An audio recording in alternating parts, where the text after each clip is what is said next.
믿기 힘든 일이 벌어졌습니다. 런던 하늘 아래에서 단지 유튜브 한 편을 틀어두었을 뿐인데 순식간에 전 세계 실시간 트렌드가 대한민국이라는 두 글자로 뒤덮였죠. 그날 이후 강남 한복판에서 시작된 말춤 영상은 실로폰 건반처럼 국경을 뛰어넘어 울려 퍼졌고 거리마다 사람들은 낯선 언어 한국어를 흥얼거리기 시작했습니다. 그리고 바로 그 파동의 끝에서 영국의 평범한 대학생이던 저는 여권과 캐리어를 꺼내들었습니다. 왜 하필 한국이 세계를 흔드는 중심이 되었을까? 이 질문 하나가 저를 북극 항로를 건너 인천국제공항 활주로에 내려세웠고 그 순간부터 저는 뉴스 속 K-팝 열풍이라는 단어로는 설명할 수 없는 또 다른 대한민국을 마주하게 되었습니다.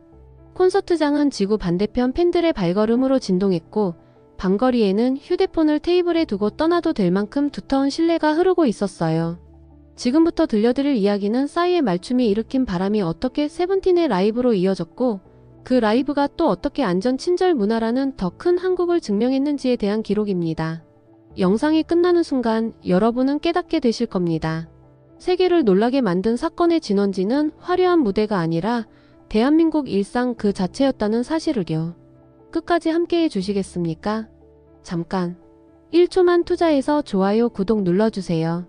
저는 런던 북쪽 낡은 벽돌 기숙사 다락방에서 살고 있는 22살 대학생 에바입니다. 낯빛 하늘이 도시를 눌러 숨막히던 어느 겨울 오후 제 노트북 화면은 우연처럼 재생 목록 하나를 띄었습니다. 싸이의 뮤직비디오 강남스타일이었죠. 익살스러운 양복 차림의 남자가 말춤을 추며 달리는 그 화면에서 저는 알 수 없는 해방감을 느꼈습니다. 웃음이 터졌고 웃음 뒤에 잔향처럼 남은 것은 저 언어와 저 음악은 도대체 어디에서 왔을까? 라는 호기심이었습니다. 마우스를 두어 번 더 클릭하자 BTS, 블랙핑크, 그리고 세븐틴이 차례로 화면을 채웠습니다. 노트북 스피커는 기숙사 좁은 방 천장을 때렸고 그날 이후 제 일상은 수업과 과제 사이사이 K-팝으로 연결되는 숨은 길을 만들기 시작했습니다. 열정에 불을 붙인 이는 룸메이트이자 영혼의 단짝 조앤이었습니다. 우리는 강의실 복도에 앉아 세븐틴 노래 재생 시간을 분 단위로 외웠고 도서관에서 만난 날에는 캐럿봉 세븐틴 공식 응원봉을 몰래 흔들어 보며 짧은 환호를 나눴습니다. 그러던 어느 이른 새벽 조앤이 침대 천장을 바라보며 툭 던진 말이 있었습니다. 고척동 그 울림을 진짜로 듣는다면 어떤 기분일까? 그 한 문장이 심장을 후고 지나가더니 우리 둘은 다음 학기 휴학계를 논의하기 시작했고 저축통장 잔고를 꺼내 세기도 전에 인천행 항공권 가격을 검색했습니다. 생각해보면 돈은 늘 문제였습니다. 그래도 콘서트 티켓 예매 창이 뜨던 날 손끝이 떨리는 조앤을 바라보다가 저는 가고 싶다 대신 가야만 한다는 문장을 속으로 중얼거렸습니다. 우연한 호기심으로 시작된 이야기였지만 이 무모한 여행이 제 인생에 어떤 문을 열어줄 것인지 알 수 없었기에 더욱 필사적이었죠. 그렇게 유럽의 긴 겨울방학과 한국 여름 콘서트 일정이 절묘하게 맞물리자 우리는 하얀 달력에 붉은 동그라미를 그렸습니다. 런던 히드로에서 인천까지 13시간이 넘는 비행, 그리고 낯선 문자판이 가득한 도시 두근거림에 비하면 숫자와 거리 따위는 가벼웠습니다. 출국 전날 밤 저는 기숙사 창문을 열어 어두운 하늘을 올려다봤습니다.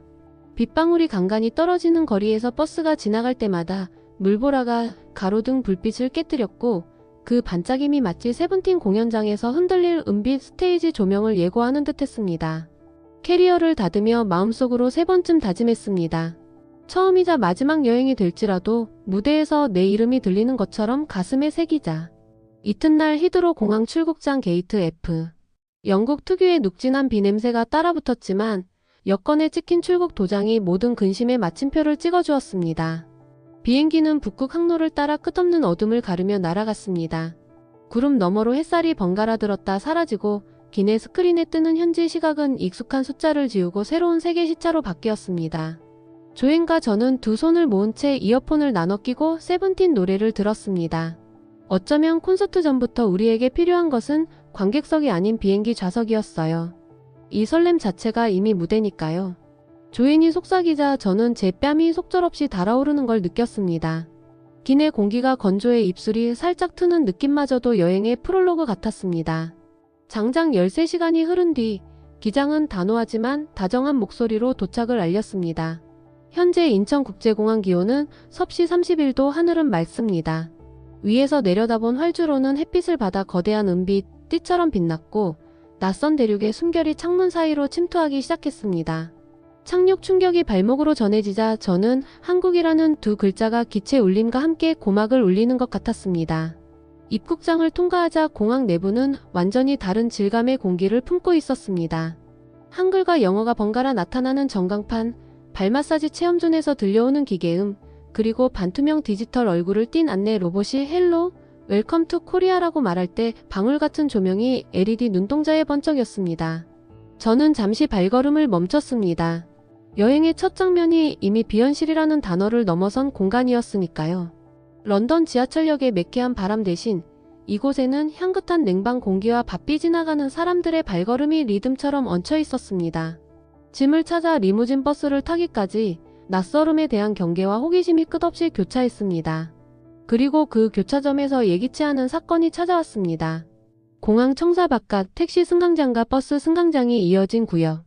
휴대폰 지도 앱을 켜두고 캐리어 손잡이를 잡은 채 서성이다가 갑자기 뒤에서 누군가 제 가방을 끌어당겼습니다.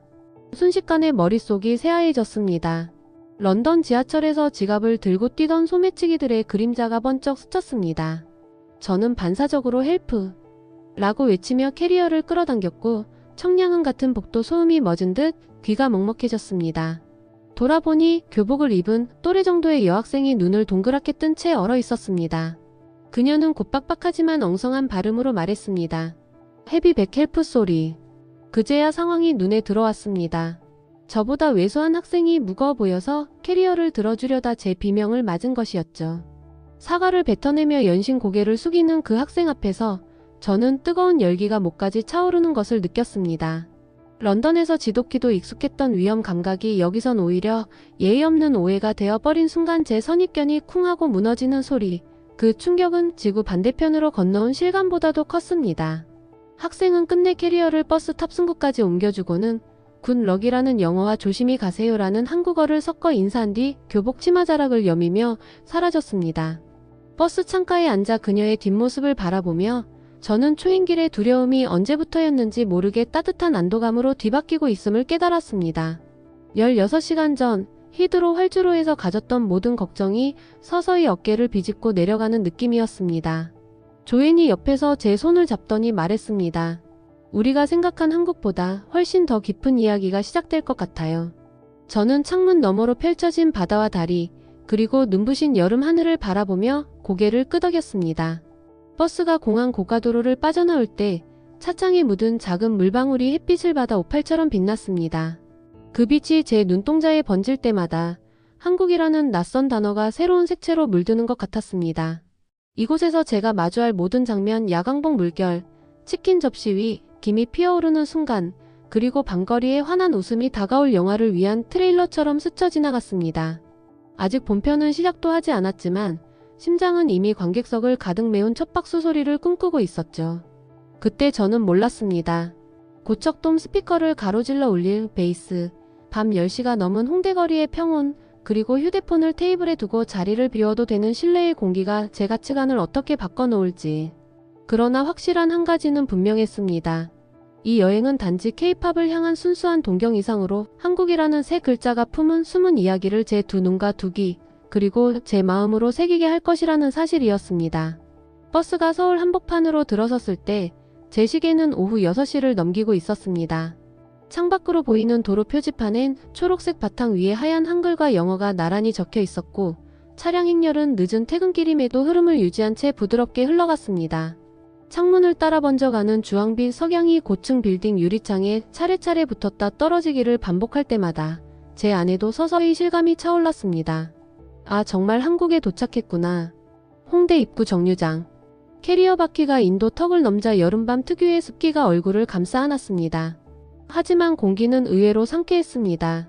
길모퉁이마다 스트리트 버스커가 기타를 튕기며 노래를 불렀고 가로수에 매달린 작은 전구들은 품속에서 막 꺼낸 반짝이 팔찌처럼 전멸하고 있었습니다. 밤 10시 이전에는 숙소에 들어가야 안전하다는 영국식 생활규칙이 머리를 들었지만 한국의 거리는 마치 다른 시계를 따르는 듯 활력을 잃지 않았습니다. 짐을 풀고 가장 먼저 찾은 것은 치킨집이었습니다. 드라마에서 보던 빨간 간판, 그리고 반반이라는 단어가 주는 뉘앙스가 어찌나 설레던지요. 주문을 받고 갓 튀겨나온 프라이드 치킨은 육안으로도 바삭함이 느껴졌고 양념 치킨은 고추장비 소스가 윤기 있게 반사광을 뿜어냈습니다. 뼈를 잡고 한 입 빼어 문 순간 고소한 기름과 닭 육즙이 동시에 터져나왔고 달콤하면서도 살짝 매운 양념이 뒤늦게 혀를 감쌌습니다. 치킨물을 집어 입안을 씻어낼 때마다 웰컴 투 코리아라는 안내 로봇의 목소리가 귓가를 맴도는 듯했죠. 조이는 감탄사를 연달아 터뜨리며 말했습니다. 이건 튀김이 아니라 문화야. 저 역시 포크를 내려놓지 못한 채 영국에서 맛본 피시앤칩스와의 차이를 문장으로 설명할 길이 없었습니다. 식사를 마치고 거리로 나왔을 때는 이미 밤 10시를 넘겼습니다. 그런데도 길 위엔 여전히 사람들이 웃고 떠들며 걸었고 편의점 앞 파라솔에는 각기 다른 언어를 쓰는 여행객들이 삼삼오오 모여 있었습니다. 흰 셔츠 차림의 회사원들은 넥타이를 느슨하게 풀고 캔맥주를 들었고 대학생으로 보이는 무리는 소형 스피커로 팝송을 틀어놓은 채 어깨춤을 추고 있었습니다. 저는 순간 영국 밤거리를 걸을 때 느꼈던 묘한 서늘함이 떠올랐습니다. 노숙인이 담요를 두른 채 벤치에 웅크리고 낮은 웃음소리가 골목 끝에서 튀어나오면 본능적으로 발걸음을 재촉하곤 했던 그 기억이요. 그런데 이곳에서 저는 휴대폰을 손에 쥔 채로도 발걸음에 힘을 빼도 된다는 사실을 서서히 받아들이고 있었습니다.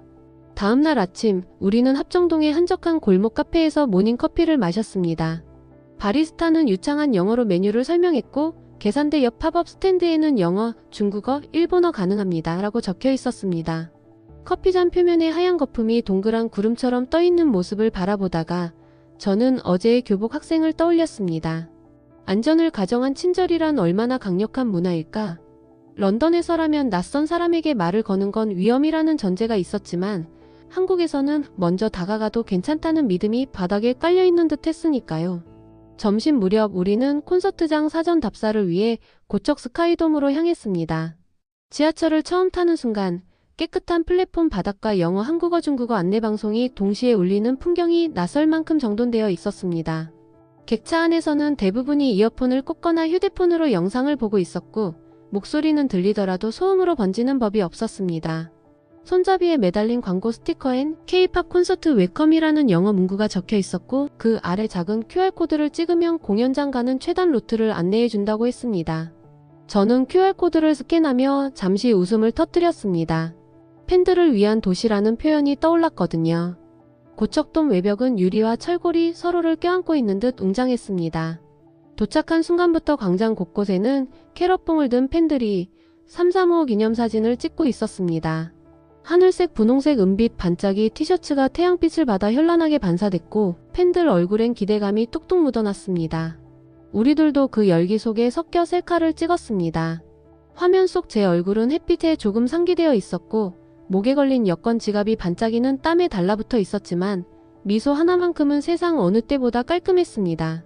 리허설 시간에 맞춰 문 앞에서 귀를 기울이니 실내에서 울려 나오는 킥 드럼 소리가 지면을 통해 두두두두 진동했습니다. 그 낮은 진동이 허벅지 뼈를 타고 오르자 제 심장도 같은 속도로 뛰기 시작했습니다. 조에는 제 손을 잡은 채 귀를 기울였고 우리는 말없이 서로의 설렘이 전도되는 체온을 느꼈습니다. 내일 이 시간 저 소리 위에 떼창이 얹히겠지. 생각만으로도 목 안이 뜨거워졌습니다. 저녁은 홍대 근처의 작은 분식집에서 떡볶이와 김밥으로 해결했습니다. 매콤한 떡볶이를 한 입 씹자 붉은 고추장 양념이 혀를 차갑게 찌르는 듯 하더니 곧바로 달큰한 설탕 맛이 뒤따랐습니다. 김밥에 담근 시금치 단무지햄이 입안에서 다양한 식감을 터뜨릴 때 저는 한 입 안에 들어있는 작은 우주라는 표현을 떠올렸습니다. 맛은 혀를 통과해 기억으로 남는 가장 빠른 여행이자 가장 오래 남는 지도라는 걸 저녁 식탁 위에서 비로소 체감했습니다. 밤이 깊어질수록 홍대 거리는 더욱 활기를 띠었습니다. 우리는 편의점에서 캔맥주와 과자를 샀습니다. 카운터 직원이 물었습니다. 영수증 필요하세요? 영어도 한국어도 아닌 표정으로 노프라블럼이라 답하자 그는 웃으며 굿나잇이라고 하더군요. 파라솔 아래 찬바람이 살갗을 스칠 때 조앤이 휴대폰을 테이블에 둔 채 화장실에 다녀오겠다고 했습니다. 저는 본능처럼 위험하지 않을까? 를 떠올렸지만 곧 모든 테이블 위에 가지런히 놓인 스마트폰과 지갑들을 보고서야 고개를 끄덕였습니다. 여기선 실내가 공기처럼 투명하게 흐르고 있었습니다. 저는 출국 전 영국 친구들에게 한국은 안전해? 라는 질문만 수십 번 들었습니다. 그때마다 저는 글쎄 K드라마에서는 그렇게 나오던데? 라고 두리뭉실하게 답했지만 지금은 명확하게 설명할 수 있었습니다. 안전은 통계가 아니라 체험이다. 한국이 제공하는 체험은 경계심이 아니라 배려심을 자극했고 그 배려심이 거리 풍경을 바꾸고 사람들의 걸음걸이를 유연하게 만들고 있었습니다. 제 목에 걸린 캐럿봉 스트랩이 밤바람에 흔들릴 때 저는 먼 훗날 한국을 떠올릴 장면들을 하나씩 저장했습니다. 교복 학생이 잡아준 캐리어 손잡이의 온도, 은빛 고척돔 외벽에 부딪히던 햇살, 매운 떡볶이를 식히던 시원한 우유, 편의점 파라솔 아래에서 훌쩍이며 건네받은 물티슈, 그 조각들이 퍼즐처럼 맞춰지면 하나의 단어가 완성될 것 같았습니다. 신뢰 혹은 안온 또는 설렘. 정확한 이름은 아직 모르지만 그 퍼즐이 다 맞춰질 즈음엔 분명 한국어로도 영어로도 설명할 수 있는 문장이 탄생하리라 믿었습니다. 밤 12시를 넘긴 시간 거리의 네온 사이는 아직도 불이 꺼질 기미를 보이지 않았습니다. 조인과 저는 숙소로 돌아가는 골목 앞에서 잠시 발걸음을 멈췄습니다. 내일이면 드디어 세븐틴 라이브야. 제가 속삭이자 조에는 캐럿봉을 머리 위로 휙 돌리며 작은 환호를 질렀습니다. 그 환호가 골목 건물벽에 부딪혀 공명할 때 저는 가슴 한복판이 따뜻해지는 걸 느꼈습니다. 12시간 전보다 더 빠르게 뛰는 심장, 그러나 이상하게도 한없이 고요한 마음, 그 두 감정이 화음처럼 겹쳐져 밤하늘에 희미한 별빛을 하나, 둘 켜나갔습니다. 익숙한 도시 런던에서라면 상상하기 어려운 안심이라는 감각. 한국의 여름밤은 그 감각을 다리처럼 놓고 우리를 다음날 무대로 데려다줄 준비를 하고 있었습니다.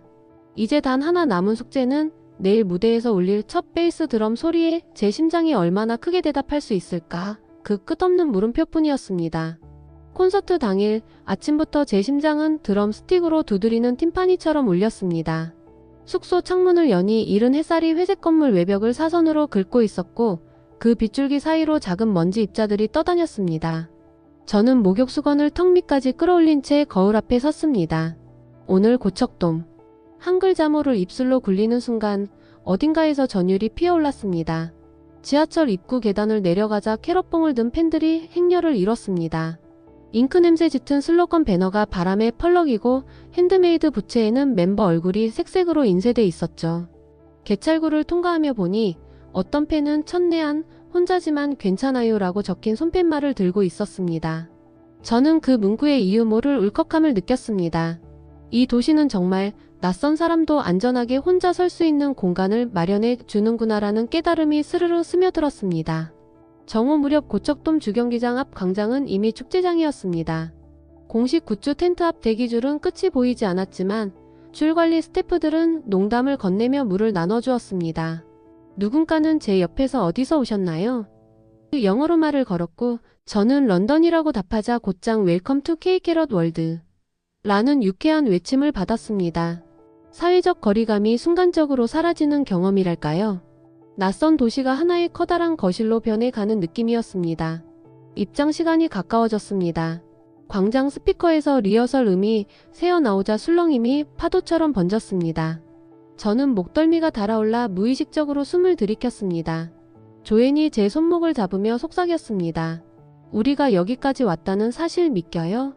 그때 고척돔 측면 유리벽에 구름이 흘러가듯 제 안에서도 어제까지의 여행자 감각이 공연 관객 감각으로 서서히 바뀌는 것을 느꼈습니다. 드디어 좌석에 앉았습니다. 그라운드부터 천장까지 켜켜이 쌓인 관객석, 전광판을 타고 흐르는 보랏빛 조명, 만 명이 넘는 캐럿봉 LED가 하나 둘 밝아지며 돔 내부를 별그물처럼 수놓았습니다. 저는 감동이 목구멍 어딘가에 걸려서 말을 잃었습니다. 공연 시작을 알리는 VCR이 재생되고 베이스 드럼의 첫 박이 공기를 갈랐습니다. 둥! 진동이 좌석 등받이를 통해 척추를 타고 올라왔습니다. 세븐틴 멤버들이 리프트를 타고 무대 위로 솟아오르자 함성은 지붕을 튀어오르는 샴페인 코르크 같았습니다. H.O.T 첫 소절이 시작됐고 칼같이 맞아떨어지는 안무가 전광판 슬로모션으로 클로즈업 되었습니다. 저는 그 광경을 스크린과 유관 사이에서 번갈아 따라가다가 결국 눈시울이 뜨거워졌습니다. 마치 유튜브 창 속 세계가 입체가 되어 제 앞에 살아났다는 감각이 현존감은 이전에 어느 가상현실 게임도 주지 못했던 충격이었습니다. 공연 중반 멤버 우지가 말했다고 기억합니다. 지구 반대편에서 와주신 캐럿분들도 계시다죠? 그리고 유창한 영어로 여러분의 여정이 헛되지 않도록 최선을 다하겠습니다. 라고 덧붙였습니다. 그 문장을 듣는 순간 제 여행의 수많은 변수들 항공료, 시차, 낯선 음식이 전부 윤리적 보상을 받은 듯 했습니다. 음악은 국경을 넘어도 음악을 매개로 한 따뜻함은 공연장 안에서 직접 손을 잡아주는구나라는 명징한 깨달음. 세트리스트가 절정으로 향할수록 돔 지붕에는 레이저가 만화경처럼 교차했고 야광봉은 물결이 되어 출렁였습니다. 홈런의 하이라이트 브라스 리프가 터져나올 때 저는 무의식적으로 심장을 움켜쥐었습니다. 무대 장면에 맞춰 LED 스크린에 등장한 불꽃 애니메이션이 관객 함성과 동기화되어 공간 전체가 하나의 거대한 악기처럼 떨리고 있었으니까요. 엔딩곡 아주 NIC가 흐를 때 멤버들은 무대로 나와 관객석을 가리키며 손키스를 날렸습니다. 그리고 천천히 무대 조명이 꺼졌습니다. 여운을 간직한 조명 장광이 시야 안쪽에서 반짝였다 사라지기를 반복할 때 저는 이상하리만큼 고요했습니다. 함성 속에서도 귀에 맴도는 것은 드러머가 남긴 마지막 라이드 심벌의 잔향, 그리고 심장이 찐박수 소리뿐이었습니다. 퇴장 안내 방송이 흘렀고 관객들은 서서히 출구로 이동했습니다. 저는 그 거대한 흐름 속에서 작은 섬처럼 잠시 멈춰 고척돔 천장을 바라보았습니다. 방금까지 은하수였던 별빛들의 전멸이 얼마나 신속했는지 허망함보다 감탄이 앞섰습니다. 모든 성대한 장면 뒤에는 언제나 정교한 질서가 숨어있다. 한국에서 연속으로 맞닥뜨린 체계적 친절은 콘서트 뒤편에도 여지없이 작동하고 있었습니다.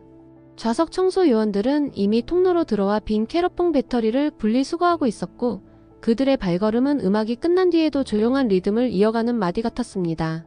돔 밖으로 나와보니 시계는 밤 10시 50분을 가리키고 있었습니다. 저는 긴장이 다시 목덜미를 스쳤습니다. 지하철은 끊기지 않았을까? 그러나 LED 전광판에 찍힌 막차 시각은 자정 훨씬 이후였습니다. 마치 걱정 말고 공연을 맘껏 즐기라는 배려 같은 시스템. 플랫폼으로 내려가며 바라본 벽 광고는 공교롭게도 안전속도 대한민국이라는 내진 설계 캠페인 포스터였습니다. 공연장이 흔들리지 않도록 설계된 그 수치가 도시 전체를 감싸는 배려로 확장되어 있다는 인상을 받았습니다. 숙소로 돌아오는 길, 홍대 거리는 전날보다도 더 활기찼습니다. 버스킹 무대에선 블루스 기타가 흐느꼈고 노점에서는 떡꼬치가 지글지글 익어가고 있었습니다. 조앤이 오늘 밤은 졸음을 미뤄두자라며 웃었습니다. 우리는 편의점에서 캔맥주 2개와 삼각김밥을 골라 파라솔에 앉았습니다. 첫 모금을 넘기자 맥주 거품 사이로 오늘 공연의 장면들이 스틸컷처럼 떠올랐습니다. 12시간 전 우리는 낯선 도시에서 안전을 확인하며 설렘을 달궜고 지금은 공연의 열기를 식히며 이 도시와 헤어질 시간이 곧 다가올 것이라는 서늘한 현실을 마주하고 있었습니다. 그때였습니다. 맞은편 테이블에서 데이트 중이던 한국 커플이 휴대폰을 테이블에 둔 채 자리를 비우고 길 건너 분식 포장하러 가버린 겁니다. 저는 또 한 번 영국 감각으로 몸을 굳혔지만 사람들의 시선은 누구 하나 그 휴대폰을 향하지 않았습니다. 5분쯤 지나 커플이 돌아와도 휴대폰은 제자리에 있었습니다. 저는 조앤에게 조용히 속삭였습니다. 여긴 밤 11시여도 사람들이 안전을 공유하나 봐. 그 말을 하는 순간 제 안에서 커다란 전환음이 울렸습니다. 콘서트와 치킨, 화려한 LED뿐만 아니라 바로 이런 사소한 장면들이 한국을 특별하게 만들고 있구나. 숙소 침대에 누워 캐리어 옆에 웅크려 앉았을 때 창문 밖에서는 아직도 버스킹 기타 소리가 멀리서 희미하게 들려왔습니다. 저는 오늘 있었던 일들을 차분히 정리해 보았습니다. 장대한 무대와 따뜻한 길거리, 계획된 질서와 즉흥적 자유가 한 도시 안에서 완벽히 공존한다는 사실, 그 균형감이야말로 한국이 가진 힘이라는 결론에 자연스레 다다랐습니다. 그리고 문득 깨달았습니다. 내일 우리는 런던으로 돌아가야 하지만 마음은 이미 이 도시의 야광봉처럼 한국을 향해 영원히 켜져 있겠구나. 불을 끄고 눕자 고척돔 천장에 마지막으로 비쳤던 레이저가 눈꺼풀 안쪽에서 반짝였습니다. 그 빛은 이제 여행이 끝났다가 아니라 이제야 여행이 시작된다는 신호 같았습니다. 앞으로는 몇 시간 남지 않은 귀국 일정이 있지만 제 내면에서는 새로운 시계가 돌아가기 시작했습니다. 다음에 올 땐 콘서트 티켓 없이도 이 도시를 사랑할 수 있을까? 새로운 질문이 태어났습니다. 한 나라를 좋아하는 이유가 공연과 치킨으로만 설명될 수 없다면 그 빈칸을 채워줄 일상적 기적들을 더 많이 경험해보고 싶었습니다.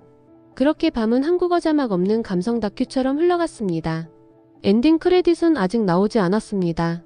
어쩌면 이것은 끝이 아니라 다음 막으로 넘어가기 위한 조용한 숨고르기였을 뿐. 별다른 효과음도 화려한 타이틀도 없었지만 제 가슴에서는 여전히 베이스 드럼이 진동하고 있었습니다. 내일 해가 뜨면 비행기 활주로를 마주하겠지만 오늘 밤 저는 한국이라는 거대한 무대의 일열 시청자이자 동시에 작은 출연자였습니다. 그렇게 저는 눈을 감았습니다. 그리고 세븐틴의 멜로디 대신 서울 밤거리의 도란도란한 목소리를 자장가 사마 깊은 꿈으로 내려갔습니다. 새벽 5시 홍대 골목 가로등이 하나둘 꺼질 즈음 저는 창문을 열었습니다. 어제까지 저를 들뜨게 만들던 기타 선율은 밤새 비에 씻긴 듯 사라지고 대신 빗물 머금은 아스팔트 냄새와 새벽 우유 배달 트럭 엔진 소리가 꿀목을 채웠습니다. 런던에서라면 한밤의 정적이 쏟아질 시간이지만 서울은 고요 속에서도 삶의 맥박을 느슨하게 유지하고 있었습니다. 저는 낯선 침구 위에서 몸을 일으키며 오늘 떠난다는 사실을 천천히 되뇌었습니다. 조이는 아직 깊은 잠에 빠져 있었지만 꿈속에서도 미소를 짓는 듯 보였습니다. 캐럿봉 헤드가 책상 위에 뒤집혀 있어 LED 플라스틱 면이 방 안으로 퍼지는 희미한 빛을 반사하고 있었습니다. 그 조명을 바라보며 저는 문득 깨달았습니다. 이 빛은 콘서트장만 비추는 게 아니라 우리가 머물렀던 모든 순간을 은은하게 조명했구나. 짐을 싸는 일은 의외로 빠르게 끝났습니다. 캐리어 뚜껑 안쪽 매시 포켓에는 공연 티켓, 떡볶이 포장지에 묻은 고추장 얼룩, 편의점 영수증, 그리고 위어 프라우드 오브 글로벌 카라츠라고 적힌 펜배너가 차곡차곡 쌓여 있었습니다. 물건마다 시간을 축적한 듯 무게가 느껴졌고 그 무게가 제 기억을 눌러 담담한 서글픔을 불러왔습니다. 하지만 동시에 가슴속 어딘가에는 조만간 다시 올 이유라는 빗장이 채워지고 있었습니다. 인천국제공항으로 가는 리무진 버스에 올라타니 창밖으로 잠든 도시가 느린 파노라마처럼 지나갔습니다. 고층 빌딩 외벽을 타고 내려오던 빗물이 새벽빛과 만나 차분한 은색으로 반짝였고 택시미터 등은 아직도 빨간불을 켜고 달렸습니다. 밤과 아침 사이에 한국은 쉼없이 숨쉬는구나. 런던에서는 잘 느끼지 못했던 연결된 시간이 제게 말을 걸고 있었습니다. 버스 라디오에서 잔잔한 발라드가 흘러나왔습니다. 가사는 정확히 들리지 않았지만 피아노와 현악기가 겹쳐 만드는 여백이 소리를 넘어서는 위로를 건넸습니다. 어젯밤 고척돔에서 울리던 베이스 드럼과 함성은 이미 추억의 후렴구로 남았지만 그 텅 빈 공간을 채우는 것은 또 다른 형태의 한국 음악이었습니다. 공연이 끝나도 멜로디는 계속되는구나. 저는 빗방울 흐르는 창문 위로 손가락을 올려 하트를 그려보았습니다. 출국장 카운터 앞 승무원이 건네준 탑승권에는 게이트 25라고 적혀 있었습니다. 숫자 25는 유난히 또렷했습니다. 마치 한국이 마지막으로 내미는 행운의 숫자처럼 보였습니다. 보안 검색대를 지나며 뒤돌아보니 유리벽 너머로 로봇 안내원이 부드러운 푸른빛을 내며 고개를 끄덕이는 모습이 보였습니다. 어제 받아들인 친절이 기계에 몸을 하고 다시 인사하는 듯해 저는 씩 웃으며 손을 흔들었습니다. 탑승대기 구역 의자에 앉아 여권을 펼쳤습니다. 입국 도장이 선명하게 찍힌 페이지 아래에 작은 메모지를 끼워두었는데 거기엔 영문으로 트러스트, 세이프티, 웜스 세 단어가 적혀 있었습니다. 여행 내내 머릿속을 떠나지 않았던 한국의 인상이 단어로 응축된 결과였습니다. 저는 볼펜으로 조심스레 네 번째 단어를 덧붙였습니다. 스테이. 언젠가는 진짜 머물러 살아보고 싶다는 바람이 문자로 처음 모습을 드러낸 순간이었습니다. 비행기 탑승이 시작되었습니다. 조인과 저는 창가 쪽 좌석에 나란히 앉았습니다. 활주로를 향해 기체가 움직이자 엔진 소음이 천천히 고조됐고 마음속에서도 같은 음이 울렁이는 느낌이 들었습니다. 이륙 직전 저는 창문을 통해 멀어지는 공항 터미널 지붕을 바라보다가 마지막으로 속삭였습니다. 안녕, 곧 다시 만나요. 그리고 그 인사를 끝으로 바퀴가 땅을 떼었습니다. 기체가 구름층 위로 솟아오르며 조에는 이어폰을 나눠주었습니다. 플레이리스트 첫 트랙은 고척돔에서 들었던 세븐틴의 할러데이였습니다. 노래가 시작되자 드럼과 신스 스트링이 헤드폰을 가득 채웠고 동시에 저는 아래로 펼쳐진 하얀 구름 바다를 마치 야광봉 물결로 착각했습니다. 지상에서 천장으로 울려 퍼지던 음악은 이제 하늘 위에서 아래를 향해 흐르고 있었습니다. 2시간쯤 흘렀을까요? 기체가 바이칼 호수를 지나 북극권에 접어들 무렵 창밖 하늘이 이른 노을처럼 붉어지기 시작했습니다. 장거리 비행에서만 체험할 수 있는 두 번째 해돋이였습니다. 한국에서 맞은 해와 런던에서 맞을 해가 동행하는 순간 저는 태양빛에 비친 손등을 바라보며 여행 전과 다른 무언가가 분명 손가락 사이에 남아있음을 느꼈습니다. 그것은 간단히 정의하기 어려운 정서, 사람에 대한 믿음이 도시를 변화시킨다는 깨달음이었고, 동시에 문화는 무대 위에서 끝나지 않는다는 확신이었습니다.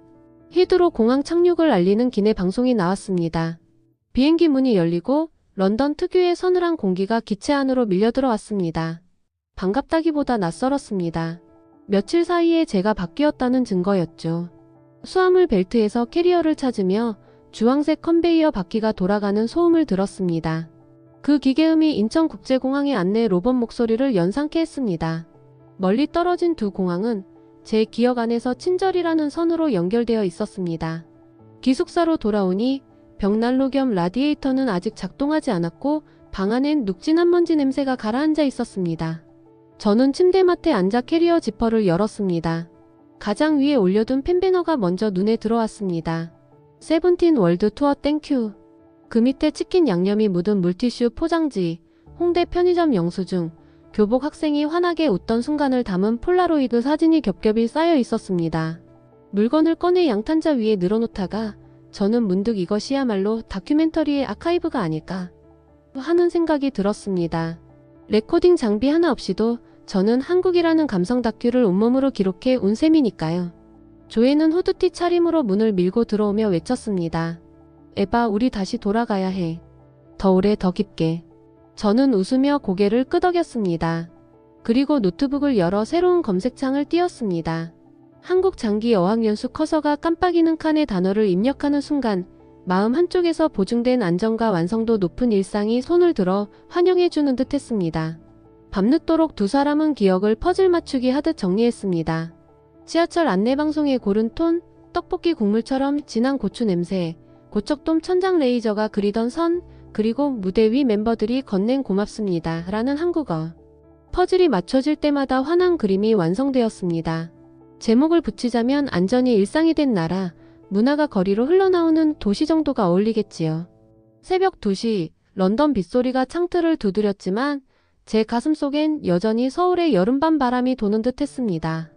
저는 침대 마수첩을 집어지난 며칠을 정리했습니다. 한국에서 배운 것 첫 번째, 안전은 두꺼운 금속 자물쇠가 아니라 사람들 마음속 공감에서 시작됩니다. 한국에서 배운 것 두 번째, 문화는 무대 위와 화면 안에서만 빛나는 것이 아니라 길모퉁이 떡볶이집 조리대 위에서도 새벽 편의점 파라솔 아래에서도 스며나옵니다. 한국에서 배운 것 세 번째, 여행의 본질은 보는 것보다 믿게 되는 것입니다. 저는 한국을 믿게 되었습니다. 마지막 줄을 쓰는 순간 세븐틴 콘서트에서 들었던 인사말이 머릿속을 스쳤습니다. 언젠가 또 만나요. 언제든 돌아오세요. 저는 사각거리는 펜 끝이 멈춘 수첩 아래에 작게 덧붙였습니다. 시 유순 코리어. 그리고 지금 이 영상을 보고 계신 여러분께도 묻고 싶습니다. 제가 기록한 한국의 풍경, 여러분 눈에도 같은 빛으로 비쳤나요? 혹시 아직 한국을 모험해보지 못하셨다면 제 이야기가 작은 용기가 되길 바랍니다. 영상이 마음에 드셨다면 구독과 좋아요로 동행을 이어주세요. 여러분의 클릭은 제가 다시 한국으로 떠날 다음 비행기 표를 준비하는 힘이 됩니다. 함께 한국의 또 다른 빛을 찾아 나서 주실 거죠? 다음 편에서 다시 뵙겠습니다.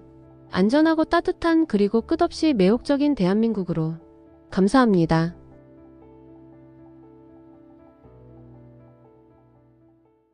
한국 치어리더들이 무대에 오르는 순간 아야카의 눈이 휘둥그레집니다. 팬들과 자유롭게 눈을 마주치며 하이파이브를 나누는 치어리더를 보며 전율이 온몸을 휩싸입니다. 이건 내가 원하던 무대야. 여긴 살아있는 무대야. 일본의 경직된 무대와는 정반대인 자유로운 에너지에 가슴이 뛰기 시작합니다. 돌아가는 비행기 안에서 이미 결심을 굳히며 한국에서 다시 시작해보자고 다짐합니다. 그럼 아야카의 인터뷰 및 이야기 시작하겠습니다. 잠깐 좋아요와 구독을 눌러주시면 채널 제작에 많은 힘이 됩니다. 2024년 봄, 일본 나가사키의 아침은 늘 똑같았습니다. 노자와 아야카는 여느 때처럼 알람 소리에 눈을 떴습니다. 29살의 아야카에게 하루는 정해진 루틴의 연속이었죠. 샤워를 마치고 유니폼을 입고 나가사키 프로야구팀 연습장으로 향하는 길. 그 모든 것이 기계적으로 반복되는 일상이었습니다. 연습장에 도착한 아야카는 동료 치어리더들과 함께 정해진 안무를 연습했습니다. 하나, 둘, 셋, 넷, 박자에 맞춰 움직이는 동작들은 완벽했지만 어딘가 생동감이 부족했죠. 아약하는 거울 앞에서 자신의 모습을 바라보며 알 수 없는 답답함을 느꼈습니다. 분명 춤을 추고 있는데 왜 이렇게 무기력할까요? 아야카, 오늘도 완벽한 동작이네요. 팀장이 말했지만 아야카의 마음속에는 의문이 피어올랐습니다. 완벽하다는 것이 정말 좋은 것일까요? 매번 똑같은 안무, 매번 똑같은 표정, 매번 똑같은 응원 구호. 그녀는 점점 자신이 정해진 틀 안에서만 움직이는 로봇 같다는 생각을 지울 수 없었습니다. 경기장에서의 실제 무대도 마찬가지였습니다. 관중석의 팬들은 박수를 치고 환호했지만 그들과 진정한 소통은 없었죠. 치어리더들은 정해진 위치에서 정해진 동작만 반복할 뿐이었습니다. 팬들과 눈을 마주치는 것도 허용되지 않았고 즉흥적인 퍼포먼스는 더더욱 금기였습니다. 왜 우리는 팬들과 눈을 마주치지 않을까요? 왜 우리 응원은 늘 똑같은 걸까요? 아야카는 혼자 중얼거렸습니다. 동료들에게 이런 고민을 털어놓아도 대부분 이해하지 못했죠. 안정적인 직업에 괜찮은 수입, 여기서 더 바라는 게 뭐가 있느냐는 반응이었습니다. 하지만 아야카의 내면은 점점 더 큰 갈증을 느끼고 있었습니다. 진짜 자신의 춤을 추고 싶었고 관중들과 진심으로 소통하고 싶었습니다. 무대 위에서 살아있음을 느끼고 싶었죠. 그런 그녀에게 작은 희망의 빛이 찾아왔습니다. 대학 동기인 유키와 사토미가 한국 여행을 제안한 것입니다. 아야카, 우리 한국 가볼까요? 요즘 한국 야구가 정말 인기라던데 치어리더 문화도 완전히 다르다고 하더라고요. 유키의 말에 아야카의 심장이 조금씩 뛰기 시작했습니다. 한국이라는 나라는 아야카에게 막연하지만 어딘가 다른 세계처럼 느껴졌습니다. 텔레비전에서 본 한국 드라마의 열정적인 모습들, 그리고 인터넷에서 우연히 본 한국 야구장의 뜨거운 응원 문화. 그 모든 것이 지금의 답답한 일상과는 정반대였죠. 한국에 가면 뭔가 달라질 수 있을까요? 아야카는 작은 기대감을 품고 여행 계획에 동참하기로 결심했습니다. 그녀는 아직 모르고 있었죠. 이 여행이 자신의 인생을 송두리째 바꿀 거라는 것을, 그리고 진짜 자신의 무대를 찾게 해줄 거라는 것을 말입니다. 봄바람이 불던 그날 저녁, 아야카는 창문 너머로 보이는 나가사키의 야경을 바라보며 가슴 한구석에서 피어오르는 설렘을 느꼈습니다. 변화에 대한 간절한 바람이 그녀의 마음속에서 조용히 자라나고 있었죠. 한국행 비행기 안에서 아야카는 창밖으로 펼쳐진 구름 바다를 바라보며 설렘과 긴장이 뒤섞인 마음을 달래려 했습니다. 유키와 사토미는 한국 여행 가이드북을 보며 어디를 갈지 계획을 세우고 있었지만 아야카의 머릿속에는 오직 하나의 목적지만 있었죠. 바로 잠실 야구장이었습니다. 아야카, 너 정말 야구장부터 가려고 하는 거야? 사토미가 의아하다는 듯 물었습니다. 우리 쇼핑도 하고 맛있는 것도 먹어야 하는데 말이야. 하지만 아야카는 고개를 저었습니다. 미안해요. 하지만 꼭 한국의 치어리더 문화를 직접 봐야겠어요. 뭔가 다를 것 같은 느낌이 들거든요. 인천공항에 도착한 첫날 저녁, 아야카는 마침내 잠실 야구장에 발을 들여놓았습니다. 경기 시작 전부터 이미 관중석은 열기로 가득했죠. 일본의 조용하고 질서정연한 야구장과는 완전히 다른 분위기였습니다. 팬들은 각자 응원 도구를 들고 있었고 어떤 이들은 얼굴에 페이스 페인팅까지 하고 있었습니다. 그런데 진짜 충격은 치어리더들이 등장했을 때였습니다. 일본에서 보던 치어리더들과는 완전히 다른 모습이었죠. 그들은 관중석을 향해 활짝 웃으며 손을 흔들었고 팬들과 자연스럽게 아이 컨택을 나눴습니다. 정해진 안무도 있었지만 그 안에서 각자의 개성이 살아 숨쉬고 있었어요.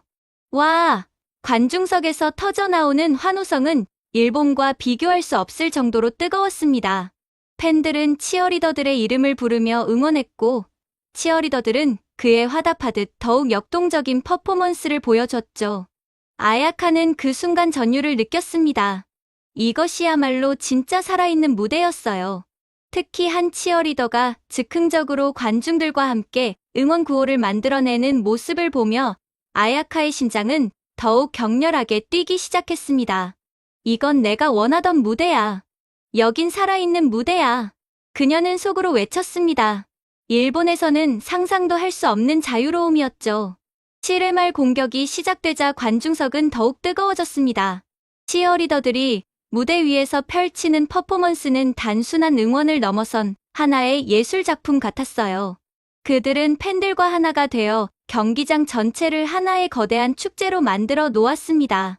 저기 봐. 치어리더가 팬들 앞으로 내려가고 있어. 유키가 흥분해서 소리쳤습니다. 정말로 한 치어리더가 관중석 가장 앞줄로 내려와 팬들과 하이파이브를 나누고 있었어요. 일본에서라면 절대 있을 수 없는 일이었죠. 아야카는 그 모습을 보며 눈물이 핑 돌았습니다. 경기가 끝나고 나서도 아야카는 자리에서 일어날 수 없었습니다. 지금까지 자신이 해온 치어리딩이 얼마나 제한적이었는지, 얼마나 생명력을 잃고 있었는지 깨달았기 때문이죠. 한국의 치어리더들은 단순히 정해진 안무를 반복하는 것이 아니라 진심으로 팬들과 소통하고 있었습니다. 아야카, 괜찮아? 사토미가 걱정스럽게 물었지만 아야카는 대답 대신 미소만 지었습니다. 괜찮은 정도가 아니라 지금까지 살아온 중에서 가장 감동적인 순간이었거든요. 호텔로 돌아가는 길에 아야카는 계속해서 오늘 본 것들을 떠올렸습니다. 치어리더들의 자유로운 표현, 팬들과의 진심 어린 교감, 그리고 무엇보다 살아있는 에너지. 그 모든 것이 지금까지 자신이 갈망해온 것들이었어요. 그날 밤 아야카는 잠들 수 없었습니다. 머릿속에는 오늘 본 한국 치어리더들의 모습이 계속 떠올랐죠. 그리고 한 가지 확신이 들었습니다. 자신도 저런 무대에서 춤을 추고 싶다는 것, 진짜 자신의 춤을 보여주고 싶다는 것 말입니다. 돌아가는 비행기 안에서 아야카는 이미 결심을 굳히고 있었습니다. 한국에서 다시 시작해보자. 이번 생에서 진짜 내 춤을 춰보자. 창밖으로 보이는 구름들이 마치 새로운 희망처럼 밝게 빛나고 있었어요. 일본으로 돌아온 아야카는 완전히 다른 사람이 되어 있었습니다. 한국에서 본 그 뜨거운 무대가 머릿속에서 떠나지 않았거든요. 나가사키의 연습장은 여전히 똑같았지만 아야카의 눈에는 모든 것이 달라 보였습니다. 정적인 안무, 무표정한 동료들, 그리고 생기 없는 분위기까지. 한국어를 배워야겠어요. 아야카는 그날 밤 컴퓨터 앞에 앉아 한국어 학습 사이트를 검색했습니다. 안녕하세요. 감사합니다. 죄송합니다. 기초적인 단어들부터 차근차근 외우기 시작했죠. 매일 새벽 연습 전과 저녁 퇴근 후에는 어김없이 한국어 공부에 매달렸습니다. 동시에 아야카는 한국 야구팀들의 치어리더, 모집 홍보를 찾아보기 시작했습니다. 한화 이글스, 기아 타이거즈, 두산 베어스. 각 팀마다 다른 매력이 있었지만 그 중에서도 한화 이글스의 자유롭고 역동적인 분위기가 특히 마음을 끌었어요. 하지만 주변 반응은 차가웠습니다. 아야카, 정말 미쳤구나. 안정적인 여기를 놔두고 왜 외국으로 가려고 하는 거야? 동료 치어리더인 미유키가 걱정스럽게 말했습니다. 한국어도 못하면서 어떻게 살려고 그래? 가족들의 반응은 더욱 격렬했습니다. 아야카, 정신 차려라. 29에 무슨 철없는 소리를 하고 있는 거냐? 아버지는 화를 내며 말했습니다. 여기서 안정적으로 일하면서 결혼 준비나 해야지. 왜 엉뚱한 생각만 하고 있어? 어머니 역시 마찬가지였습니다. 아야카야, 엄마는 내가 걱정돼서 그래. 한국은 우리나라와 문화도 다르고 언어도 달라. 거기서 혼자 어떻게 살려고 하는 거니? 하지만 아야카의 마음은 이미 정해져 있었어요. 엄마, 아빠, 저는 지금까지 정해진 틀 안에서만 살아왔어요. 하지만 한국에서 본 그 자유로운 무대를 경험하고 나니 더 이상 여기서 만족할 수 없어요. 아야카는 진심을 담아 말했습니다. 제 인생이에요. 한 번쯤은 제가 정말 원하는 삶을 살아보고 싶어요. 가족들과의 갈등이 깊어질수록 아야카는 더욱 간절해졌습니다. 매일 밤 한국어 공부를 하면서 한국 치어리더들의 영상을 반복해서 시청했어요. 그들의 표정 하나하나, 동작 하나하나가 모두 살아있었습니다. 드디어 결정적인 순간이 왔습니다. 한화 이글스에서 치어리더 모집 홍보가 올라온 것입니다. 지원 자격에는 한국어 가능자 우대라고 되어 있었지만 외국인도 지원할 수 있다고 명시되어 있었어요. 이번이 기회야. 아야카는 떨리는 손으로 지원서를 작성하기 시작했습니다. 한국어로 자기소개서를 쓰는 것은 쉽지 않았지만 번역기의 도움을 받아가며 자신의 진심을 담아 썼습니다. 일본에서의 경력과 한국 문화에 대한 관심, 그리고 무엇보다 한국 무대에서 춤추고 싶다는 간절한 마음을 표현했죠. 지원서를 제출한 후 아야카는 매일이 초조했습니다. 연습장에서도 집중이 안 되었고 밤에도 잠이 오지 않았어요. 한국에서 연락이 올까? 과연 외국인인 자신을 받아줄까? 온갖 걱정과 기대가 뒤섞였습니다. 그러던 어느 날 마침내 한국에서 전화가 왔습니다. 노자와 아야카 씨, 한화 이글스입니다.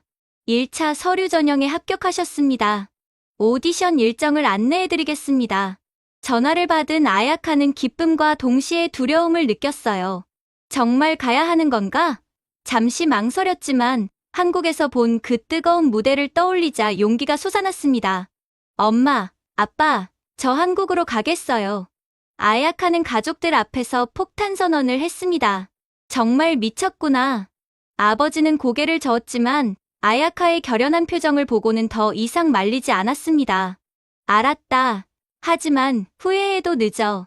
어머니는 눈물을 글썽이며 말했습니다. 그래도 조심히 다녀와. 엄마는 항상 내 편이야. 회사에 사직서를 제출하는 것도 쉽지 않았습니다. 아야카, 정말 아깝다. 여기서 이만큼 인정받는 치어리더가 또 있을까? 팀장이 안타까워했지만 아야카의 마음은 변하지 않았어요. 마지막 연습날, 동료들이 작은 송별회를 열어주었습니다. 아야카, 한국에서도 화이팅! 미유키가 눈물을 흘리며 말했습니다. 꼭 성공해서 우리한테 자랑해줘. 2024년 여름, 아야카는 마침내 인천공항행 비행기에 몸을 맡겼습니다. 가방 안에는 한국어 회화책과 오디션용 의상, 그리고 무엇보다 새로운 인생에 대한 간절한 꿈이 들어있었어요. 인천공항에 도착한 아야카는 29년 동안 느껴보지 못한 두려움과 설렘을 동시에 경험했습니다. 한국어 단어 몇 개만 아는 상태에서 혼자 낯선 나라에 온 것이었죠. 공항에서 나오는 한국어 안내방송조차 제대로 알아들을 수 없었어요. 서울역 근처 고시원을 미리 예약해둔 아야카는 지하철을 타고 이동했습니다. 일본과는 다른 지하철 시스템에 당황했지만 친절한 시민들의 도움으로 무사히 도착할 수 있었어요. 감사합니다. 서툰 한국어로 인사하는 아야카에게 사람들은 따뜻한 미소를 보내주었습니다. 고시원은 생각보다 훨씬 좁았습니다. 일본의 원룸보다도 작은 공간에 침대와 책상만 겨우 들어가 있었어요. 여름이라 더위까지 더해져 숨이 막힐 것 같았지만 아야카는 포기할 생각이 없었습니다. 이것도 새로운 경험이야. 가장 힘든 것은 문화적 차이였습니다. 편의점에서 삼겹살 도시락을 사 먹으려 했는데 직원이 같이 드실 거예요? 라고 물어보는 게 이해되지 않았어요. 일본에서는 혼자 먹는 것이 당연한데 한국에서는 함께 나눠 먹는 문화가 강하다는 것을 나중에 알게 되었죠. 식당에서도 마찬가지였습니다. 혼자 들어간 삼겹살집에서 사장님이 혼자세요? 고 묻는 표정이 어딘가 의아해 보였어요. 반찬들이 계속 리필되는 것도 신기했지만 언제 더 달라고 해야 하는지, 어떻게 행동해야 하는지 눈치를 보느라 제대로 먹지도 못했습니다. 오디션 날이 다가왔습니다. 한화 이글스 연습장에 도착한 아야카는 다른 지원자들을 보며 긴장했어요. 모두 한국어를 유창하게 구사하고 있었고 서로 자연스럽게 대화를 나누고 있었습니다. 아야카는 혼자 구석에 앉아 준비해온 안무를 마음속으로 반복 연습했죠. 다음, 노자와 아야카 씨. 이름이 불렸을 때 아야카의 심장은 터질 것처럼 뛰었습니다. 심사위원들 앞에 서자 한국어로 자기소개를 해달라고 했어요. 안녕하세요. 저는 노자와 아야카입니다. 일본에서 왔습니다. 떨리는 목소리로 준비해온 문장을 말했지만 발음이 어색해서 심사위원들이 다시 물어보기도 했습니다. 하지만 음악이 시작되자 아야카는 완전히 달라졌습니다. 일본에서 쌓아온 실력과 한국에서 느낀 자유로운 에너지가 합쳐져 혼신의 무대를 보여줬어요. 한국 치어리딩의 역동적인 동작들을 자신만의 스타일로 소화해내며 심사위원들의 시선을 사로잡았습니다. 오케이, 고맙습니다. 오디션이 끝나고 나온 아야카는 다리에 힘이 빠져 주저앉을 뻔했어요. 최선을 다했지만 결과가 어떨지 알 수 없었습니다. 언어의 장벽, 문화적 차이, 그 모든 것이 불안 요소였죠. 고시원으로 돌아온 아야카는 며칠 동안 전화만 기다렸습니다. 한국어 공부도 손에 잡히지 않았고 밥맛도 없었어요. 혹시 떨어지면 어떻게 하지? 일본으로 돌아가야 하나? 온갖 부정적인 생각들이 머릿속을 맴돌았습니다. 그런데 사흘째 되는 날 오후, 드디어 전화가 왔습니다. 노자와 아야카 씨, 축하합니다. 최종 합격되셨습니다. 전화를 받은 순간 아야카는 믿을 수 없어서 다시 한번 확인했어요. 정말요? 정말 합격한 거예요? 네, 맞습니다. 내일부터 연습에 참여하시면 됩니다. 계약서 관련해서도 안내해 드릴게요. 전화를 끄는 아야카는 그 자리에서 무릎을 꿇고 눈물을 흘렸습니다. 기쁨의 눈물이었어요. 해냈다. 정말 해냈어. 아야카는 혼자서 작은 방 안에서 기뻐했습니다. 일본에서 안정적인 삶을 포기하고 낯선 나라로 온 선택이 틀리지 않았다는 것을 증명한 순간이었어요. 그날 밤 아야카는 일본에 있는 가족들에게 전화를 걸었습니다. 엄마, 합격했어요. 어머니는 기뻐하면서도 걱정스러운 목소리로 말했어요. 정말 다행이다. 그런데 아야카야, 거기서 잘 지낼 수 있을까? 언어도 어렵고. 괜찮아요, 엄마. 이제 정말 새로운 인생이 시작되는 거예요. 아야카는 확신에 찬 목소리로 대답했습니다. 물론 앞으로 넘어야 할 산이 많다는 것을 알고 있었지만 첫 관문은 통과한 것이었죠. 다음 날부터 시작될 연습을 생각하니 설레면서도 긴장되었습니다. 한국 동료들과 어떻게 지낼지, 언어 소통은 잘 될지, 한국식 치어리딩에 제대로 적응할 수 있을지 모든 것이 미지수였어요. 하지만 아야카는 확신했습니다. 지금까지 이렇게 온 것만으로도 용기 있는 일이었고 앞으로도 포기하지 않고 열심히 해나갈 것이라고 말입니다. 새로운 인생이 정말로 시작된 것이었어요. 한화 이글스 치어리더로서의 첫 연습날, 아야카는 일찍 연습장에 도착했습니다. 다른 동료들보다 30분 일찍 와서 스트레칭을 하며 마음을 다잡았어요. 오늘부터 진짜 시작이야. 거울 앞에서 자신을 바라보며 다짐했습니다. 동료들이 하나둘 들어오기 시작했습니다. 안녕하세요. 노자와 아야카입니다. 서툰 한국어로 인사했지만 대부분의 동료들은 친절하게 맞아주었어요. 와, 일본에서 오셨구나. 반가워요. 선배 치어리더인 수진이 따뜻하게 말했습니다. 하지만 모든 사람이 환영하는 것은 아니었습니다. 팀의 에이스였던 민지는 아야카를 보는 눈빛이 차가웠어요. 외국인이 우리 팀에 들어왔네. 속삭이는 목소리였지만 아야카의 귀에는 또렷하게 들렸습니다. 첫 번째 안무 연습이 시작되었습니다. 한국어로 진행되는 설명을 이해하기 어려웠지만 아야카는 다른 동료들의 동작을 보며 열심히 따라했어요. 일본에서의 경험이 있어서 기본기는 탄탄했지만 한국식 치어리딩의 느낌을 따라잡기는 쉽지 않았습니다. 아야카 씨, 여기서는 좀 더 자유롭게 표현해도 돼요.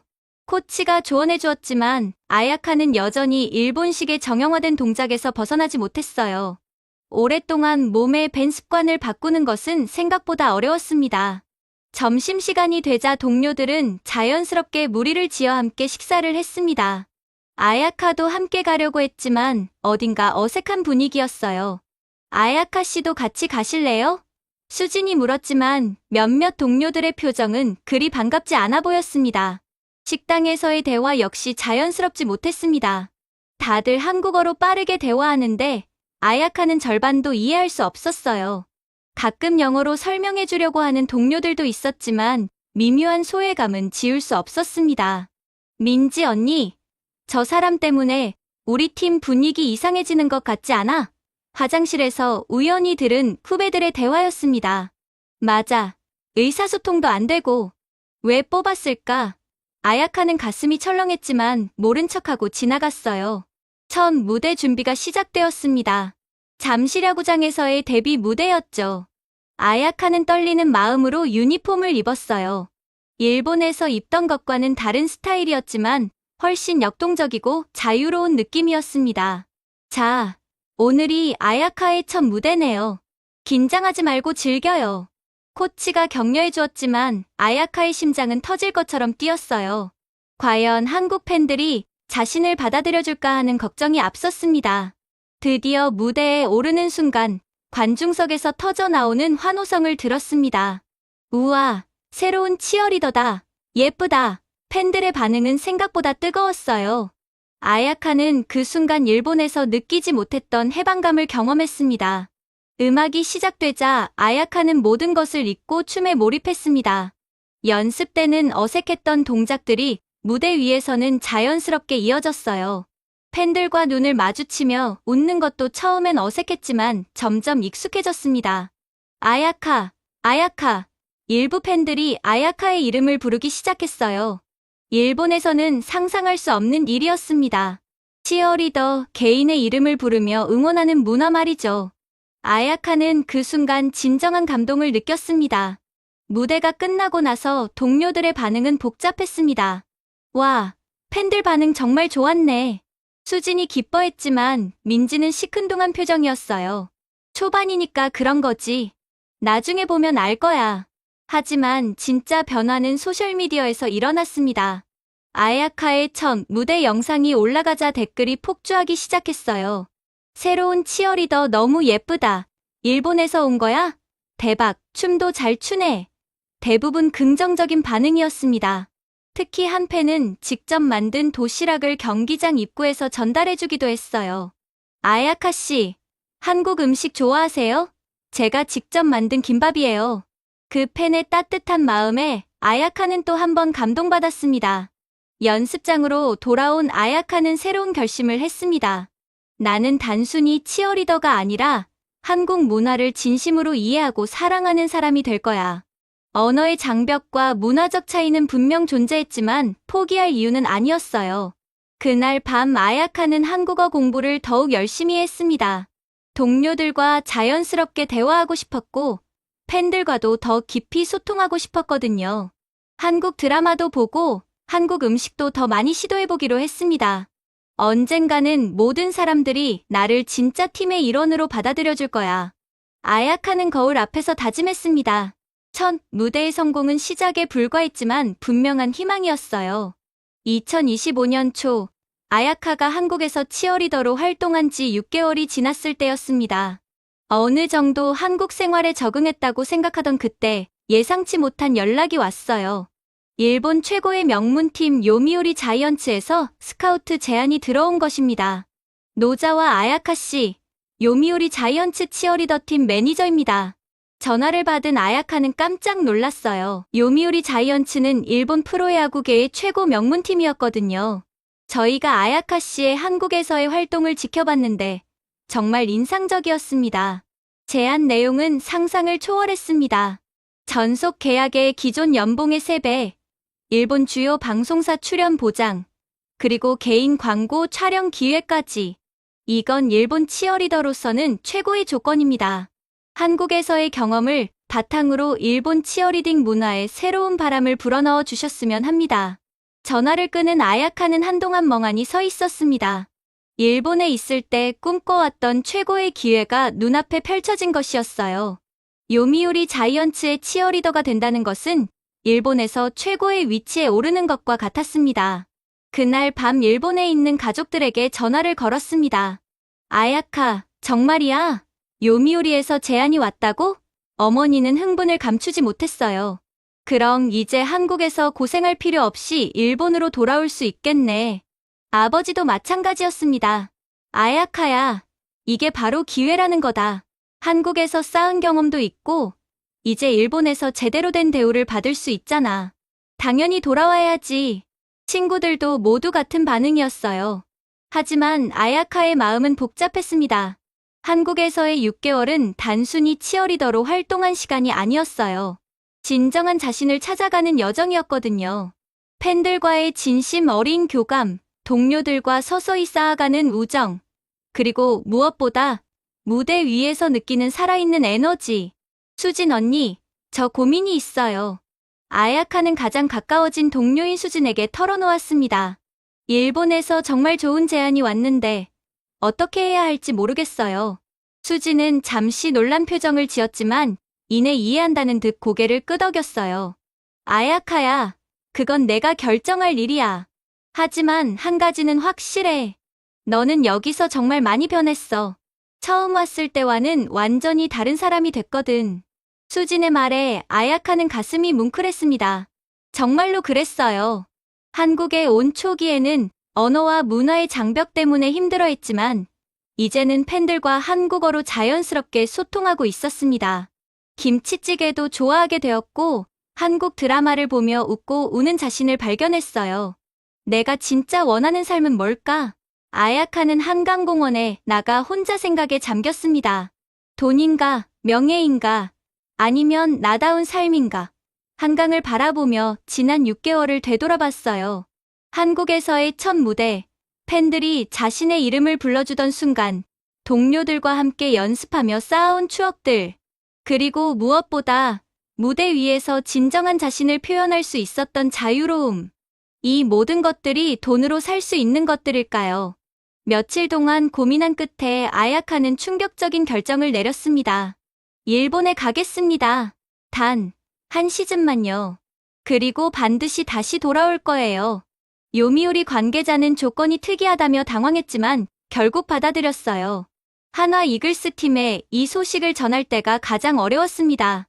미안해요. 모든 분들이 저를 잘 대해주셨는데. 아야카는 눈물을 글썽이며 말했습니다. 하지만 꼭 돌아올게요. 이곳이 제 진짜 무대라는 걸 확인하고 싶어요. 코치는 이해한다는 표정으로 말했어요. 아야카 씨, 기회는 놓치면 안 되죠. 그리고 일본에서의 경험도 분명 도움이 될 거예요.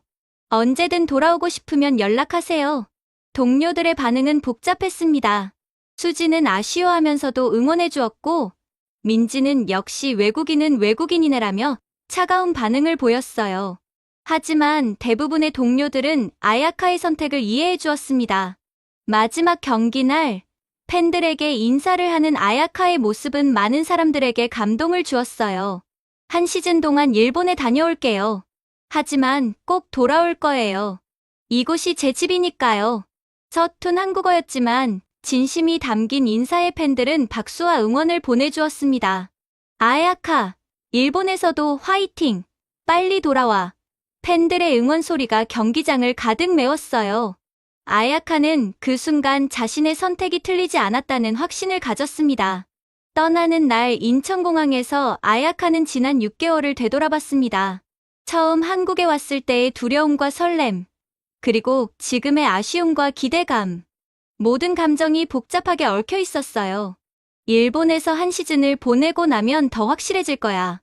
내가 정말 원하는 것이 무엇인지 말이야. 비행기 창밖으로 보이는 서울의 야경을 바라보며 아야카는 다짐했습니다. 이별이 아닌 재회를 위한 짧은 여행이라고 말이에요. 도쿄돔에서의 첫 무대는 화려했습니다.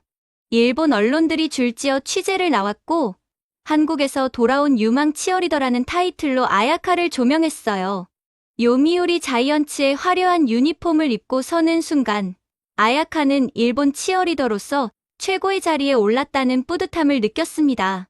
노자와 아야카입니다. 한국에서의 경험을 바탕으로 일본 치어리딩에 새로운 활력을 불어넣겠습니다. 기자회견에서 당당하게 포부를 밝혔지만 막상 연습이 시작되자 예전과 똑같은 답답함이 되살아났어요. 아야카 씨, 여기서는 너무 크게 움직이지 마세요. 절제된 우아함이 우리 팀의 특징이니까요. 팀장의 지적에 아야카는 당황했습니다. 한국에서 자유롭게 표현하던 역동적인 동작들이 여기서는 오히려 단점으로 여겨졌거든요. 관중석과의 교감도 마찬가지였습니다. 한국에서처럼 팬들과 눈을 마주치며 자연스럽게 소통하려 했지만 관중과의 거리를 유지해주세요라는 말을 들어야 했어요. 정해진 위치에서 정해진 동작만 반복하는 예전의 모습으로 되돌아가고 있었습니다. 뭔가 이상해. 내 춤이 살아있지 않아. 아야카는 연습 후 거울 앞에서 자신을 바라보며 좌절감을 느꼈어요. 완벽한 기술과 우아한 자세였지만 어딘가 생동감이 부족했습니다. 마치 다시 박제가 된 기분이었죠. 팬들의 반응도 달랐습니다. 일본 팬들은 예의 바르게 박수를 쳤지만 한국에서 느꼈던 그 뜨거운 에너지는 찾을 수 없었어요. 아야카, 아야카 며 이름을 부르는 열정적인 응원 대신 조용하고 질서정연한 박수만이 있을 뿐이었습니다. 어느 날 연습이 끝나고 아야카는 한국에 있는 수진에게 영상통화를 걸었습니다. 언니, 나 요즘 너무 이상해요. 분명 좋은 조건에서 일하고 있는데 왜 이렇게 공허할까요? 수지는 화면 너머로 아야카의 표정을 보며 안타까워했어요. 아야카야, 내 얼굴이 예전 처음 한국에 왔을 때랑 똑같아. 뭔가 갇혀있는 것 같은 표정이야. 수진의 말에 아야카는 깜짝 놀랐습니다. 정말 그랬어요. 한국에서 점점 밝아지던 표정이 다시 어두워지고 있었거든요. 방송 출연도 늘어났지만 그마저도 만족스럽지 않았습니다. 한국에서 어떤 점이 달랐나요? 란 질문에 아야카는 대답하기 어려웠어요. 솔직하게 말하면 일본 치어리딩의 한계를 지적하는 것 같았고, 거짓말을 하자니 양심에 걸렸습니다. 한국은 좀 더 자유로운 분위기였어요라고 조심스럽게 대답했지만, 진짜 하고 싶은 말은 훨씬 많았어요. 팬들과의 진심 어린 교감, 무대 위에서의 해방감, 그리고 살아있는 에너지에 대해서 말입니다. 월급은 훨씬 많이 받았지만 마음은 점점 공허해졌습니다. 한국에서 고시원에 살며 라면을 끓여 먹던 때가 오히려 더 행복했다는 생각이 들었어요. 돈이 전부가 아니구나. 아야카는 뒤늦게 깨달았습니다. 특히 견디기 어려웠던 것은 무대 위에서의 무력감이었습니다. 완벽한 기술과 화려한 의상에도 불구하고 자신이 로봇처럼 느껴졌어요. 한국에서는 한 번의 실수도 매력으로 받아들여졌는데 여기서는 조그만 틀림도 용납되지 않았습니다. 이렇게 살면 안 되겠어. 어느 날 밤 아야카는 결심을 굳혔습니다. 계약서에는 1년이라고 되어 있었지만 6개월만 채우고 한국으로 돌아가기로 마음먹었어요. 한국에서 느꼈던 진짜 자신의 모습이 그리웠거든요. 요미우리 구단 관계자들에게 조기 복귀 의사를 밝혔을 때 반응은 예상대로 차가웠습니다. 아야카 씨, 이런 기회가 또 올까요? 여기서 성공하면 일본 최고의 치어리더가 될 수 있는데요. 하지만 아야카의 마음은 이미 정해져 있었어요. 죄송하지만 저는 한국으로 돌아가겠습니다. 거기가 제가 진짜 빛날 수 있는 무대거든요. 아야카의 단호한 말에 관계자들은 더 이상 말리지 않았습니다. 가족들은 또 한 번 반대했습니다. 아야카야, 정말 미친 거 아니야? 최고의 자리를 박차고 나간다고? 하지만 아야카는 흔들리지 않았어요. 가족들은 이해 못하겠지만 저는 행복하게 살고 싶어요. 마지막 무대를 마치고 나온 아야카는 한국행 비행기표를 예약했습니다. 이번에는 망설임이 없었어요. 6개월 동안의 일본 생활은 오히려 한국이라는 나라의 진짜 매력을 더욱 확실하게 깨닫게 해준 시간이었습니다. 한국에서는 내가 살아있었어. 아야카는 창밖을 바라보며 중얼거렸습니다. 돈과 명예보다 중요한 것이 있다는 것을, 그리고 자신이 진정 원하는 삶이 무엇인지 확실히 알게 된 소중한 시간이었어요. 인천공항으로 향하는 비행기 안에서 아야카는 한국어 회화책을 다시 펼쳤습니다. 6개월 만에 돌아가는 한국. 그곳에서 다시 시작할 새로운 꿈을 위해서 말입니다. 2025년 봄, 아야카는 전격적으로 한국 복귀를 선언했습니다. 일본 언론들은 미친 결정이라며 대서특필했지만 한국 팬들의 반응은 정반대였어요. 아야카가 돌아온다. 소셜미디어는 환호로 가득 찼고 한화 이글스 공식 계정에는 복귀를 환영하는 댓글들이 쏟아졌습니다. 인천공항에 도착한 아야카를 기다리고 있던 것은 예상치 못한 환영이었습니다. 몇몇 팬들이 아야카 환영합니다라고 적힌 플래카드를 들고 나와 있었어요. 정말 돌아왔구나. 6개월 전 떠날 때보다 훨씬 유창해진 한국어로 인사하는 아야카를 보며 팬들은 더욱 열광했습니다. 하지만 진짜 놀라운 소식은 따로 있었습니다. 한화 이글스뿐만 아니라 농구팀과 배구팀에서도 동시에 제안이 들어온 것이었어요. 아야카 씨의 다양한 경험과 열정을 보고 싶습니다. 우리 팀에서도 활동해주세요. 이런 제안들이 줄을 이었습니다. 모든 스포츠에서 팬과 함께 숨쉬고 싶어요. 아야카는 기자회견에서 당당하게 말했습니다. 일본에서 얻은 가장 큰 깨달음은 자신이 단순히 치어리더가 아니라 팬들과 소통하는 문화 전달자라는 것이었거든요. 멀티 치어리더로서의 새로운 도전이 시작되었습니다. 야구장에서는 감성적이고 서정적인 응원을, 농구장에서는 빠르고 역동적인 퍼포먼스를, 배구장에서는 짧고 강렬한 응원을 선보였어요. 각각의 무대는 완전히 다른 매력을 가지고 있었습니다. 특히 배구장에서의 경험은 새로운 영감을 주었습니다. 세트 간 휴식 시간이 짧아서 더 집중적으로 에너지를 쏟아야 해요. 아야카는 배구의 특성에 맞춘 응원 스타일을 개발했어요. 짧지만 임팩트 있는 퍼포먼스로 관중들의 시선을 사로잡았습니다. 농구장은 또 다른 세계였습니다. 타이트한 경기 흐름에 맞춰 즉석에서 분위기를 바꿔야 했어요. 농구는 순간순간이 드라마예요. 치어리더도 그 드라마의 일부가 되어야 하죠. 아야카는 점점 한국 스포츠 문화의 깊이를 이해해가고 있었습니다. 가장 큰 변화는 아야카 자신에게 일어났습니다. 한국어 실력이 눈에 띄게 늘었을 뿐만 아니라 한국 문화에 대한 이해도 깊어졌어요. 불닭볶음면도 거뜬히 먹게 되었고 한국 예능 프로그램을 보며 웃을 수 있게 되었습니다. 나는 이제 일본 치어리더가 아닌 한국 스포츠 문화의 일부야. 아야카는 확신에 찬 목소리로 말했습니다.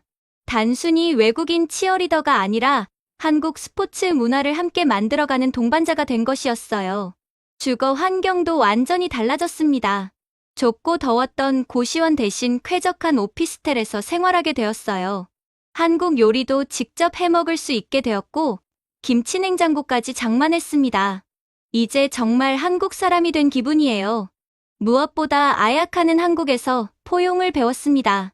처음에는 이방인으로 여겨졌지만 이제는 모든 사람들이 아야카를 진짜 팀의 일원으로 받아들였어요.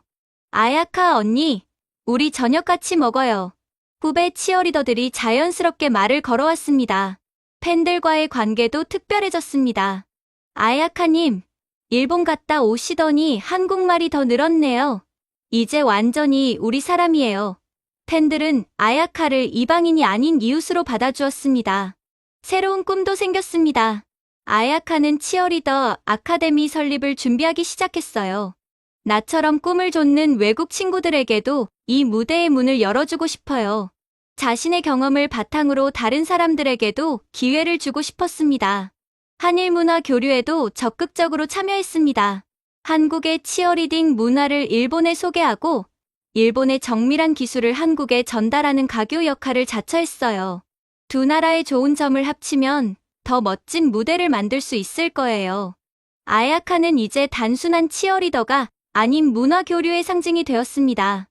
여러 방송 프로그램에 출연해 자신의 이야기를 들려주었고 많은 사람들에게 감동과 용기를 주었어요. 한국은 제게 인생을 다시 시작할 수 있는 기회를 준 나라예요. 아야카는 어느 인터뷰에서 진심을 담아 말했습니다. 처음에는 언어도 문화도 달라서 힘들었지만 이제는 이곳이 진짜 제 집 같아요. 2025년 여름, 아야카는 완전히 새로운 삶을 살고 있었습니다. 세계의 다른 스포츠 무대에서 각각의 매력을 발산하며 팬들과 진심으로 소통하고 있었어요. 무엇보다 자신이 정말 원하는 삶을 살고 있다는 확신이 있었습니다. 앞으로도 이 땅에서 제 꿈을 더 펼쳐가고 싶어요. 아야카는 한강을 바라보며 다짐했습니다. 일본에서 안정적인 삶을 포기하고 한국으로 온 선택이 옳았다는 것을 매일매일 확인하고 있었어요. 노자와 아야카의 한국 정착기는 이제 새로운 챕터를 향해 나아가고 있었습니다. 꿈을 포기하지 않고 끝까지 자신의 길을 걸어온 그녀의 이야기는 많은 사람들에게 희망과 용기를 주는 살아있는 전설이 되어가고 있었습니다. 여러분은 어떻게 생각하시나요? 만약 여러분이 저처럼 익숙한 삶을 뒤로하고 낯선 나라에서 새로운 꿈에 도전하게 된다면 과연 어떤 선택을 하시겠습니까? 한국이라는 나라, 그리고 그 안에서의 따뜻한 사람들과 문화가 여러분에게도 새로운 용기가 되어줄 수 있다고 생각하나요? 영상 보시면서 느낀 점, 혹은 여러분의 이야기, 댓글로 꼭 들려주세요. 저는 하나하나 정성껏 읽겠습니다. 이야기가 조금이라도 감동적이었다면 구독과 좋아요, 그리고 알림 설정 부탁드릴게요. 여러분의 응원이 저에게 큰 힘이 되고 앞으로도 더 많은 따뜻한 이야기들을 전해드릴 수 있는 원동력이 됩니다. 감사합니다. 그리고 오늘도 진심으로 응원합니다.